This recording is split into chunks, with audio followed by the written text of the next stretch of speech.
वैसे तो पाकिस्तान बार बार तालिबान से अपने नापाक रिश्तों को नकारता रहा है, लेकिन यह बात किसी के गले नहीं उतरती। दुनिया यह बखूबी जानती है कि पाकिस्तान किस तरह तालिबानियों के कंधों पर बंदूक रखकर अपने पड़ोसी अफगानिस्तान को तबाह करने पर तुला है।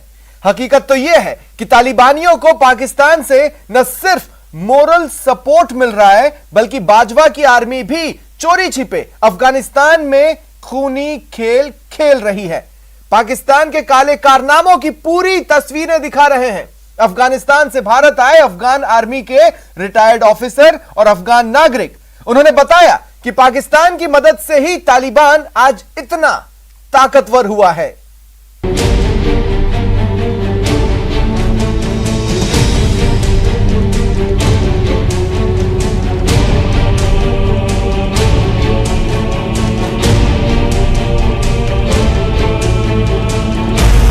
पाकिस्तान के तालिबान कनेक्शन पर बड़ा खुलासा। पूरी दुनिया को ये समझ आएगा जो अफगानिस्तान में जो तालिबान लड़ते हैं, तालिबान के पीछे पाकिस्तान है।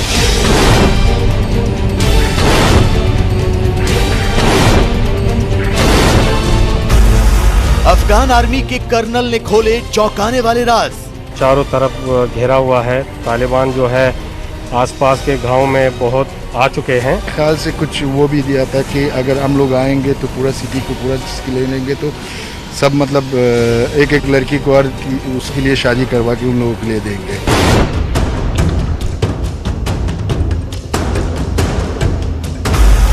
न्यूज़ 18 की सबसे बड़ी पड़ताल में इमरान बेनकाब।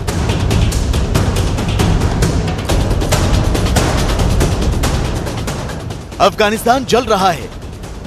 तालिबान धीरे धीरे अफगानिस्तान पर कब्जा करता जा रहा है।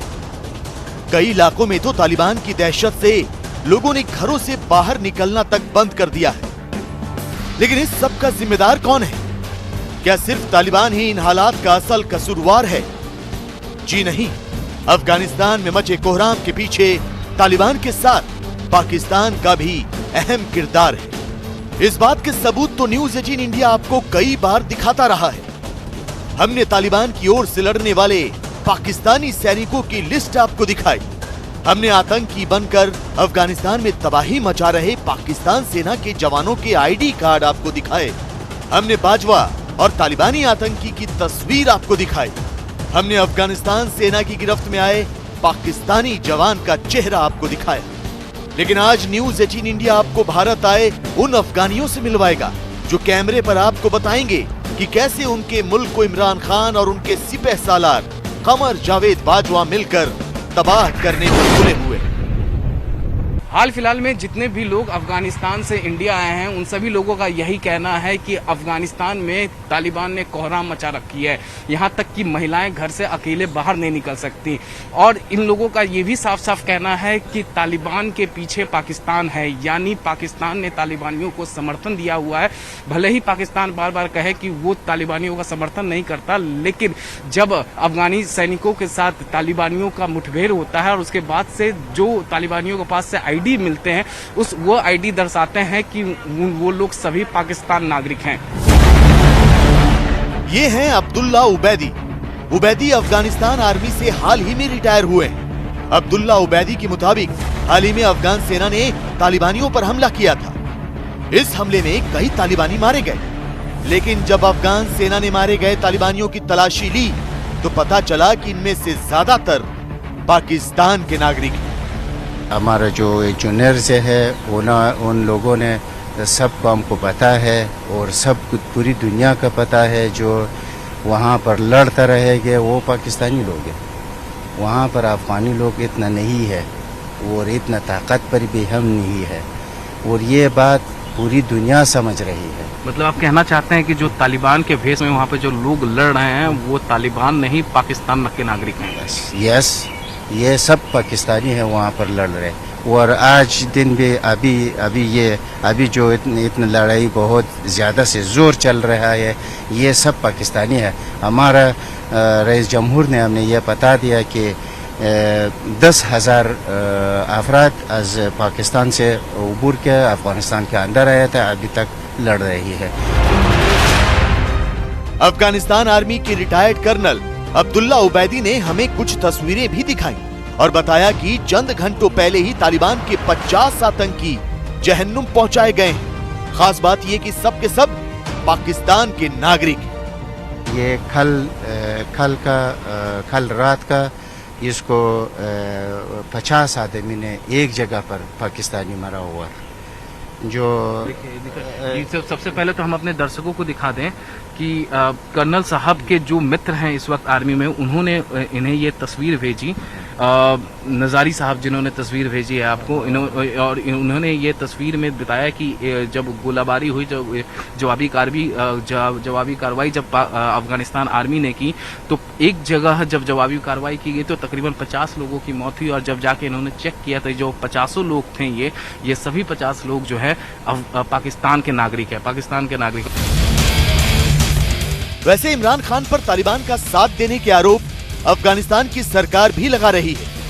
अफगानिस्तान के उपराष्ट्रपति अमरुल्लाह सालेह के मुताबिक पाकिस्तान तालिबान को जंग का साजो सामान और प्रतिबंधित विस्फोटक देकर अफगानिस्तान में तख्ता पलट करवाने की कोशिश कर रहा है। सालेह ने तो यहां तक आरोप लगाया कि पाकिस्तान अफगानिस्तान में अमोनियम नाइट्रेट की सप्लाई कर रहा है। इसका इस्तेमाल कर तालिबान मासूम अफगान नागरिकों की हत्या कर रहा है। अफगानिस्तान से एक बीमार रिश्तेदार का इलाज कराने आए फैजल भी इस बात की तस्दीक करते हैं। क्या हालात है जब आप वहां से निकल कर आए, तो तालिबान ने किस तरीके से कोहराम मचा रखा था आपके इलाके में या पूरे अफगानिस्तान के अलग अलग इलाके में जहां आपके रिश्तेदार हैं? जैसे सोच लीजिए सर, हम लोग मतलब शहर में, थोड़ा शहर से 5 किलोमीटर 4 किलोमीटर दूर रहते थे। वहाँ तो पूरा तालिबान का कब्जा था। हम लोग फिर बाग के शहर में आ गए, सिटी में। अभी सिटी में भी प्रॉब्लम है। जैसे सोच लीजिए यहाँ से कितना किलोमीटर में आपको बताओ, 3 किलोमीटर या 4 किलोमीटर में तालिबान था उस टाइम में भी।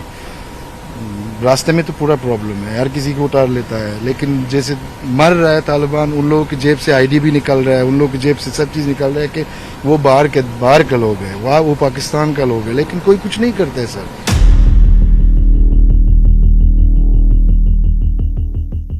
अफगानिस्तान के निगरहर शहर के रहने वाले अब्दुल वजीर बताते हैं कि तालिबान की वजह से उनके देश की हालत बेहद खराब है।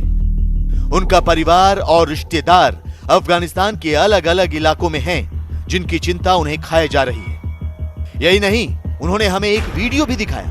इस वीडियो में अफगान आर्मी मज़ार शरीफ शहर में तालिबान से जंग लड़ती नजर आ रही है। आप एक वीडियो दिखा रहे थे कि लाइव वीडियो अभी वहाँ पे लड़ाई चल रही है, क्या है ये कौन सा, ये क्या है ये वीडियो जो दिखा रहे हैं आप? ये वीडियो मैं इसलिए दिखा रहा हूँ, हमारे जो वहाँ पे जनरल दोस्तम का जो बेटा है, और ये जो है मज़ार शरीफ में अभी भी जो है लड़ाई चल रहा है। और ये जो है उसका अपनी जो फौजी है वहाँ के जो कमांडर है, ये वो लड़ाई के वहीं पे पहुँचे हुए हैं, लड़ाई कर रहे हैं फिलहाल। और वहाँ के लोगों को जो है ना, वहाँ की फ़ौज, वो अफ़गानिस्तान की जो सैन्य है, उनको समझा रहे हैं कि किस तरफ आप लोगों ने वो करना है, लड़ाई करना है। अफगानिस्तान में तालिबान पाकिस्तान की शह पर दहशत फैला रहा है, लोगों को मौत के घाट उतार रहा है। बीच चौराहे पर लोगों की लाशें टांग कर अपनी हैवानियत का सबूत पेश कर रहा है। लिहाजा लोग जान बचाकर भागने लगे हैं। लेकिन पाकिस्तान की हुकूमत अब भी तालिबान को मजबूत बनाने में जुटी है, असलहों और पैसों के साथ रसद तक मुहैया करा रही है।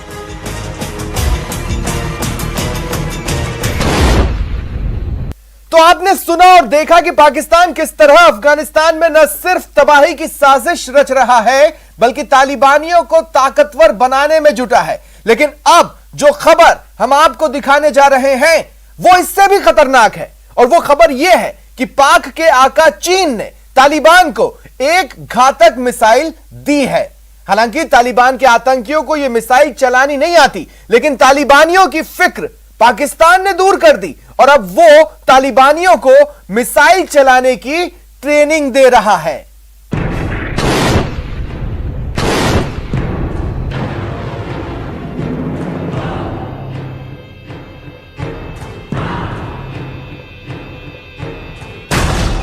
तालिबान को मिसाइल ट्रेनिंग देंगे इमरान।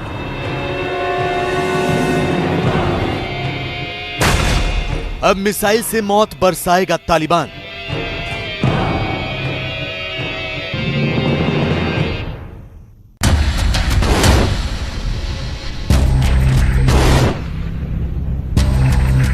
अफगानिस्तान में तालिबान के आतंक की आग सब कुछ स्वाहा करती जा रही है। ऐसा कोई शहर नहीं बचा जहां तालिबान ने मासूमों का खून ना बहाया। ऐसी कोई सड़क नहीं बची जहां तालिबान की मचाई तबाही के निशान नजर ना आ रहे हैं। दहशत कायम करने के लिए तालिबान ने पहले अफगानिस्तान के मशहूर कॉमेडियन नजर मोहम्मद की हत्या की, तो अब वहां के प्रसिद्ध कवि और इतिहासकार अब्दुल्ला आतिफी को भी मार डाला है।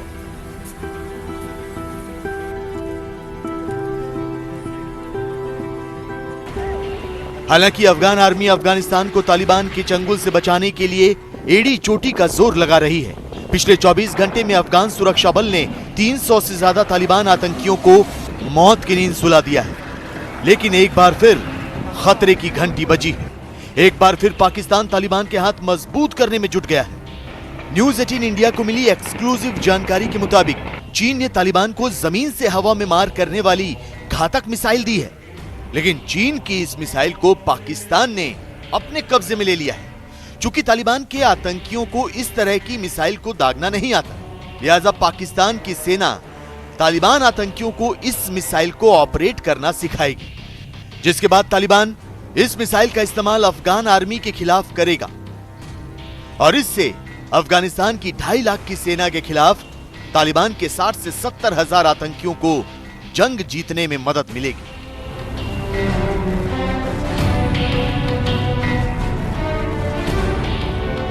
दरअसल कुछ दिनों पहले चीन के तियानजिन में तालिबान और चीन के बीच हुई बैठक के दौरान पाकिस्तानी आर्मी के इशारे पर तालिबान ने चीन से उस क्षमता के सरफेस टू एयर मिसाइल की मांग की थी जो अमेरिका के B-52 बॉम्बर का मुकाबला कर सके। यह मीटिंग तालिबान के को फाउंडर मुल्ला बरादर और चीन के विदेश मंत्री वांग ई के बीच हुई थी, जिसके बाद चीन ने तालिबान को सरफेस टू एयर मिसाइल देने का फैसला किया। अब यहां यह समझने की जरूरत है कि चीन ने तालिबान को मिसाइल दी तो पाकिस्तान ने उस पर कब्जा क्यों कर लिया। तालिबान को ट्रेनिंग देने के नाम पर इमरान खान के सिपह सालार कमर जावेद बाजवा ने मिसाइल अपने पास क्यों रख ली। जानकारों की माने तो इसके पीछे कई कारण हो सकते हैं। मसलन चीन दुनिया के सामने आकर तालिबान की मदद नहीं करना चाहता, वो पाकिस्तान के जरिए तालिबान के हाथ मजबूत करना चाहता है। या फिर यह भी हो सकता है कि जमीन से हवा में मार करने वाली मिसाइल दरअसल अफगान आर्मी के साथ भारत के खिलाफ इस्तेमाल करने के लिए मुहैया कराई गई। चीन को तालिबान की बहुत ज़रूरत है, क्योंकि तालिबान ही अकेला ऐसा है जो चीन के लिए तकलीफ पैदा कर सकता है। क्योंकि जिस तरह के इस्लामिस्ट मिलिटेंट जो जिंगजियांग रीजन में चाइना में सेपरेशन की मांग कर रहे हैं, सेपरेशन की लड़ाई लड़ रहे हैं, अगर उसमें तालिबान जुड़ गया तो चीन के लिए बहुत तकलीफ हो जाएगी। सो ये भी एक बड़ा स्ट्रैटेजिक मेन रीज़न है कि अगर चाइना तालिबान को एंगेज रखता है तो जिंगजियांग में उनका थोड़ा सा प्रेशर कम रहेगा। सबको पता है कि अमेरिकी सेना की वापसी के बाद से ही अफगानिस्तान पर चीन की बुरी नजर है। चीन किसी भी तरह अफगानिस्तान में अपना वर्चस्व कायम करना चाहता है। वो अफगानिस्तान के जरिए अमेरिका और भारत को परेशान करना चाहता है और उसकी इस साजिश में पाकिस्तान बढ़ चढ़कर साथ दे रहा है। चीन के दिए कर्ज के बोझ तले दबे पाकिस्तान के पास दूसरा कोई चारा भी नहीं। चीन का साथ देना तो उसकी मजबूरी है, लेकिन जिस तरह चीन और पाकिस्तान एक साथ मिलकर अफगानिस्तान में तालिबान राज की स्थापना के लिए जी जान लगाए हुए हैं, उसे आधुनिक हथियारों के साथ मिसाइल मुहैया करा रहे हैं, उससे कहीं न कहीं अफगान आर्मी को बड़ा नुकसान होगा। चाइना ने डिसाइड किया है कि पाकिस्तान को वो सरफेस टू एयर मिसाइल दे। किस लिए देगा? सीधी बात है, अफगानिस्तान में तालिबान को सपोर्ट करने के लिए। इसको हम बड़ी अगर जिम्मेदारी से कह पाते हैं तो क्यों कह पाते हैं? क्योंकि अगर आप देखें तालिबान के पास अगर इस समय किसी चीज़ की कमी है तो वो है एयरफोर्स की या एंटी एयरफोर्स की। सो जायज़ बात है, सरफेस टू एयर मिसाइल अगर पाकिस्तान को दी जाती है और पाकिस्तान के थ्रू अफगानिस्तान को, तो चाइना मेंटेन कर पाएगा कि यस उसकी कोई गलती नहीं है।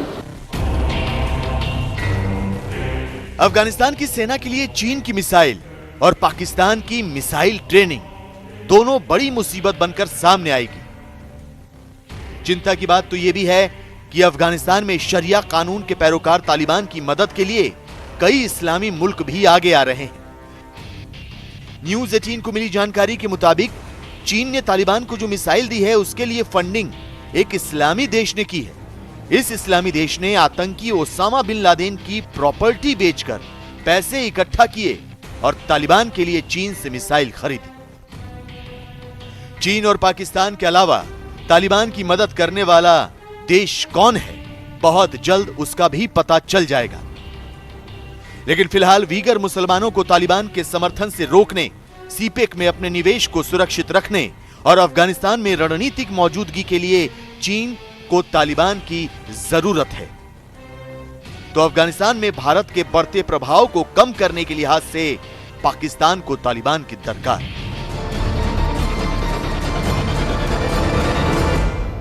हिंदुस्तान से अदावत में चीन सीमाओं को लांघने के लिए भी बेताब नजर आ रहा है।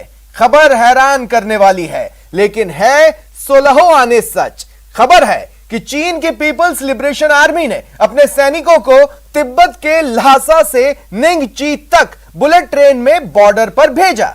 निंगची शहर अरुणाचल प्रदेश के बहुत ही करीब है।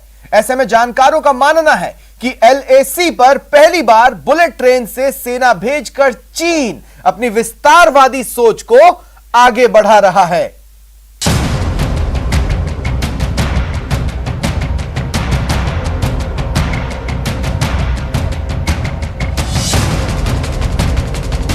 बॉर्डर के करीब ड्रैगन की बुलेट आर्मी।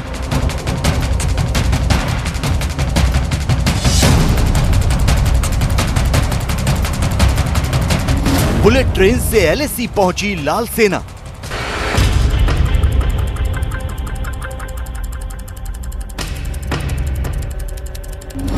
सीमा पर जिनपिंग का शक्ति प्रदर्शन।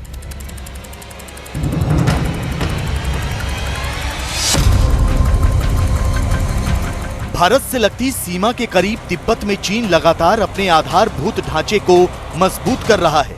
नई सड़कों, पुलों, हवाई अड्डों से लेकर रेल नेटवर्क तैयार कर रहा है। चीन दावा करता है कि विकास के पहिए को घुमाकर वो तिब्बत को नया रूप देना चाहता है, तिब्बत को संवारना चाहता है। लेकिन ड्रैगन की असल मंशा तो तिब्बत के रास्ते भारतीय सीमा के करीब पहुंचने की है। तिब्बत के रास्ते LAC तक पहुंचकर रणनीतिक बढ़त हासिल करने की है। तो शायद यही वजह है कि शी जिनपिंग की कम्युनिस्ट सरकार ने तिब्बत के ल्हासा से निंगची तक 25 जून को पहली बुलेट ट्रेन दौड़ाई और लगभग 1 महीने के बाद अपने सैनिकों को इस ट्रेन में बिठाकर LAC या कहें अरुणाचल प्रदेश की सीमा के करीब भेज दिया। यकीन नहीं आता तो ये वीडियो देखिए। चीन की पीपल्स लिबरेशन आर्मी के जवान ल्हासा से निंगची तक जाने वाली बुलेट ट्रेन में सवार हुए। चीन मीडिया के मुताबिक इन जवानों को 4500 मीटर की ऊंचाई पर एक अभ्यास क्षेत्र में ले जाया गया। यह पहली बार है जब चीन ने अपने सैनिकों को ल्हासा निंगची बुलेट ट्रेन के जरिए सीमा के करीब भेजा है। आपको बता दें कि निंगची शहर भारत के अरुणाचल प्रदेश की सीमा के पास स्थित है और चीन के लिए रणनीतिक रूप से बेहद महत्वपूर्ण है।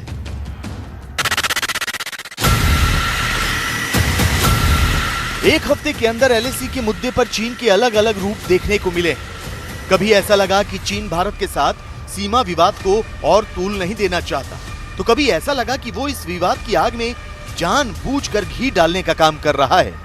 ये 3 तस्वीरें इसकी तस्दीक करती हैं। पहले तो महीनों की कोशिश के बाद चीन कोर कमांडर स्तर की बातचीत को तैयार हुआ, गोकरा हाइट्स से पीछे हटने को भी तैयार हो गया। तो ठीक उसी वक्त गलवान हिंसा का एक वीडियो जारी कर खुद को पाक साफ साबित करने की कोशिश की और अब चीन ने सेना में भर्ती हुए नए जवानों को बुलेट ट्रेन में बिठाकर LAC के करीब अभ्यास क्षेत्र में भेज दिया। इस पूरी क्रोनोलॉजी से साफ हो जाता है कि चीन की असल मंशा क्या है। चीन किसी भी सूरत में अपनी विस्तारवाद वाली नीति से पीछे नहीं हटना चाहता। चीन LAC पर विवाद को जानबूझकर तूल दे रहा है ताकि वो भारत को एक साथ कई मोर्चों पर परेशान कर सके। पहला जो मकसद है कि चीन अपने ट्रुप्स को एरिया फेमिलराइजेशन करने की कोशिश कर रहा है। दूसरा चीज़ इन सैनिकों को ये बताया जा रहा है कि इसी क्षेत्र में तुमको भविष्य में लड़ना पड़ेगा। तो ये एक बहुत सोची समझी रणनीति है। चीन का भूतकालों से, माओ के टाइम से 1 पाम 5 फिंगर स्ट्रैटेजी चीन की रही है। पिछले साल नवंबर में चीन के राष्ट्रपति शी जिनपिंग ने अपने अधिकारियों को सिचुआन प्रांत को तिब्बत में नियंगची से जोड़ने वाली नई रेल परियोजना का काम तेज करने का निर्देश दिया था। उन्होंने कहा था कि ये नई रेल लाइन सीमा के करीब इलाकों को सुरक्षित रखने में अहम भूमिका निभाएगी। तो आपको बता दें कि सिचुआन तिब्बत रेलवे की शुरुआत सिचुआन प्रांत की राजधानी चेंगडू से होती है और यान से गुजरते हुए कामदो के जरिए तिब्बत में प्रवेश करती है, जिससे चेंगडू से लहासा का सफर 48 घंटे से कम होकर 13 घंटे का रह जाता है। 435 किलोमीटर लंबे इस रेल मार्ग को रिकॉर्ड समय में पूरा किया गया है और इस पर 160 किलोमीटर प्रति घंटा की रफ्तार से ट्रेन चलती है। हालांकि चीन दावा कर रहा था कि इस रेल मार्ग का मकसद यातायात व्यवस्था को सुदृढ़ करना है, लेकिन जिस तरह से उसने अपने सैनिकों को लहासा नियंगची बुलेट ट्रेन में बिठाकर अरुणाचल प्रदेश की सीमा के पास भेजा है, उससे इस बात पर मुहर लग गई है कि चीन इस बुलेट ट्रेन का सैन्य इस्तेमाल भी करेगा। वॉर होता है मैटर ऑफ लॉजिस्टिक्स। किस तेजी से आप फ्रंट पे अपने जवानों को रिप्लेस कर सकते हैं या अपना सामान भेज सकते हैं, तो उस पर रेलवे नेटवर्क एक बहुत महत्वपूर्ण रोल अदा करता है, जिसको पिछले सरकारों ने कोई उस पर ध्यान नहीं दिया और इसी का फायदा चीन ने उठाया। तो हमको अपना रेलवे नेटवर्क, एयर स्ट्रिप्स, ये मैचिंग कैपेबिलिटी डेवलप करना है। एलएसी को युद्ध स्थल में तब्दील करने की मंशा से चीन बॉर्डर के करीब निर्माण कार्य पर पानी की तरह पैसे बहा रहा है। लिहाजा भारत ने भी इस ओर तेजी से काम करना शुरू कर दिया है। पिछले 4-5 सालों में हिंदुस्तान ने एलएसी के करीब सड़कों और पुलों का नया नेटवर्क बनाने पर काम किया है। यही नहीं, चीन के नापाक मंसूबों को नाकाम करने के लिए बीआरओ यानी सीमा सड़क संगठन ने पूर्वी लद्दाख में समुद्र तल से 19,300 फीट की ऊंचाई पर सड़क बनाकर विश्व कीर्तिमान बनाया है। अब इस सड़क से सेना के टैंक उमलिंगला दर्रे को पार कर दुश्मन को मुंह तोड़ जवाब देने के लिए वास्तविक नियंत्रण रेखा पर चुमार सेक्टर में पहुंच सकेंगे। बहुत ही दुर्गम इलाके में बनी ये सड़क 52 किलोमीटर लंबी है। चीन के बढ़ते हुए इंफ्रास्ट्रक्चर डेवलपमेंट को ध्यान में रखते हुए मौजूदा सरकार ने बहुत अच्छे कदम उठाए हैं। जो 73 स्ट्रेटेजिक रोड्स में सिर्फ जो 15 बने थे इस कांग्रेस सरकार में, उसको कंप्लीशन में बहुत तेज गति लाया गया है। फाइनेंशियल पावर्स जो डीजी बॉर्डर रोड्स थे ऑर्गेनाइजेशन के बीआरओ, उनको फाइनेंशियल पावर बढ़ाया गया है। जाहिर है चीन को भारत अब उसी की भाषा में जवाब दे रहा है। चीन से आंख में आंख मिलाकर बात कर रहा है। चीन भले ही एलएसी तक बुलेट ट्रेन दौड़ा रहा हो, लेकिन पहाड़ की चोटी पर जंग लड़ने में उसकी सेना किस तरह हथियार डालती है, ये पूरी दुनिया देख चुकी है। डोकलाम, गलवान और पूर्वी लद्दाख में लाल सेना की शिकस्त का नजारा पूरी दुनिया देख चुकी है। फिलहाल इतना ही, दीजिए पूरी टीम को इजाजत। नमस्कार।